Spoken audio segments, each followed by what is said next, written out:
How does Magus Lucea Kane fit in cEDH? And how do you go about upgrading it in general? We'll be talking about that in this deck tag. I also want to thank Sir Valkorion for the deck tag recommendation. If there's a commander you want to see brewed across the power level spectrum, then be sure to let me know in the comments below. Magus Lucea Kane has two separate abilities that can be merged to support Hydras and Tyranids from the Warhammer 40k set. Other than Hydras and Tyranids, how can we keep the power level low? Instead of focusing on one potential strategy for Magus, we're going to split the focus of the deck between Counters Matters cards and X-Spells. We'll use a few Hydras and Tyranids to bring it all together, but overall the deck is going to need a few pieces in play to really get the ball rolling. Aside from the large Hydras that we can potentially cast, we do have X-Spells that we can use to potentially do a lot of damage to our opponents, since we will be able to copy them with Magus's ability. In addition, we've also got the Helix Pinnacle, since we can hopefully, after the game has gone on for long enough, get enough counters on it. My favorite interaction in the deck is going to be with this Vadric Astral Archmage, since we can put a counter on him every turn with our commander, and he'll eventually reduce the cost of our instants and sorceries, and that way we can just get some really big spells off for relatively cheap. In addition to the X spells that we're going to be using, like I said, we have the Counters Matters type stuff, Shapers of Nature, Fathom Mage to get some extra card advantage, as I'm a Guild Mage, Tanazer to help us with our beats plan. Cards like Herald of Secret Streams, in addition to the Winged Hive Hydrant, can give our creatures evasion to get into the red zone. And our good friend Forgotten Ancient, everyone's seen this card just get absolutely massive and then transfer its counters over to something else. As you're looking through the deck, you'll see that we have a lot of X spells that are in the deck just because they're X spells. Some of the cards are pretty good, stuff like Curse of Swine and Expansion Explosion, some of my favorite cards, but overall, some of our quality isn't really going to be there. That's okay, because we're just trying to keep the power level low. And another card I want to point out is this Ion Storm. Seems like a lot of fun, since we can use it to remove the counters that we're putting on creatures with Magus and then start pinging our opponents or creatures. Really flexible in terms of removal. So how do we upgrade from here? I'd recommend picking one of the two strategies to lean into and have small synergies on the side that don't require much setup. In the next version, I decided to build Big Mana Storm. We want to ramp hard so we can dump a ton of mana into X spells. Whether we are drawing cards or dealing damage, these cards should be devastating when copied with Magus's ability. We do have a few ways to produce infinite mana, one being Ashaya with one of our 3 land untappers, since they can target themselves if they are lands. Another way to make infinite mana is with some of our instants, and we'll get into that a little bit later.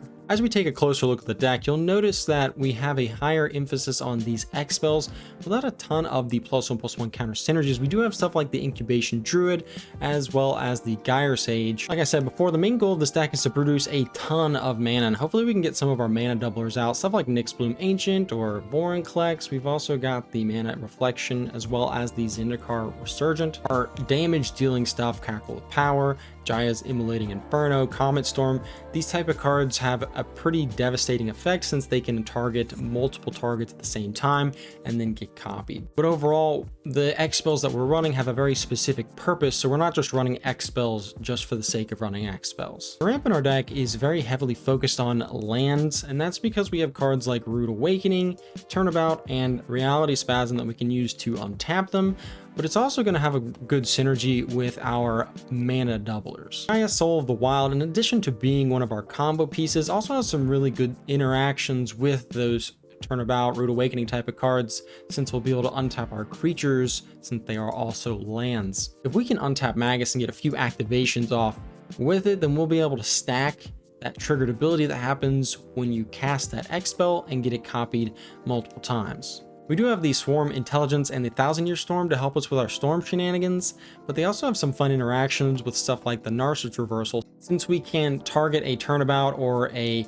Rude Awakening with our Narset's Reversal, which will then get copied, and we can have our copied Narset's Reversal target our original Narset's Reversal, returning that Narset's Reversal to our hand, and then we'll make a new copy of Narset's Reversal that can target one of our untap effects, and from there we can produce infinite mana. If you can make 7 or more mana with one of your untapper cards, Reiterate can also do the trick for producing infinite mana. Once we make infinite mana, we've got a plethora of ways to either draw out the majority of our deck or just deal infinite damage to the table. This Thrasios does seem a little out of place, and its main purpose is in case we have like a bunch of mana and nothing to do with it, this card can allow us to dump our mana into something so we can at least get some card advantage going. We did add this Alchemist Refuge in addition to some of our other land upgrades, and I like this card a lot since we can potentially storm off on someone else's turn or get some value, or we can also, like, end of turn Green Sun Zenith, and then depending on which creatures you get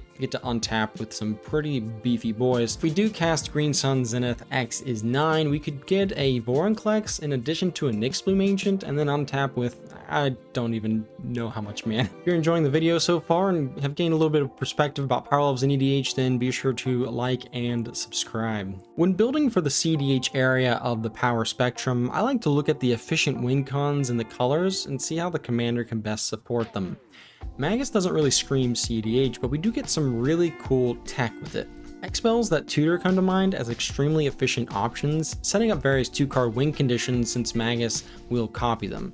Port of Calling and Finale of Devastation can be used to tutor either Kiki-Jiki and an Untapper, or Glinthorn Buccaneer plus Malcolm.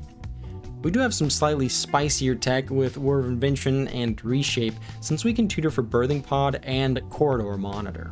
Turns out Magus is 4 mana, perfect for potting into a Kiki-Jiki. And overall, these colors support this game plan really well. We do have the extra tutor power, stuff like Eldritch Evolution, Neoform, Gamble. We get the Worldly Tutor in addition to the Mystical Tutor. We have shifted our mana ramp from the land-based package to a creature-based package, and that's for a few reasons. One, we do want to get off the ground a little bit faster.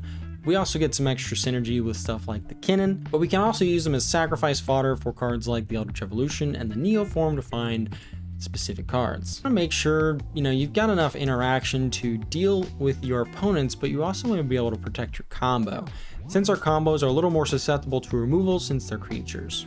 One of the weird things I do have though is with this Reshape, since we don't have a ton of artifacts in the deck to support it, but we do have access to the Dockside Extortionist in addition to Malcolm and the Ragavan that can also produce treasures that we can sacrifice. So hopefully it's not too dead too often. Thanks for checking out the video, guys. If you want to see Abaddon the Despoiler brood across the power level spectrum, then be sure to check out this deck tech here.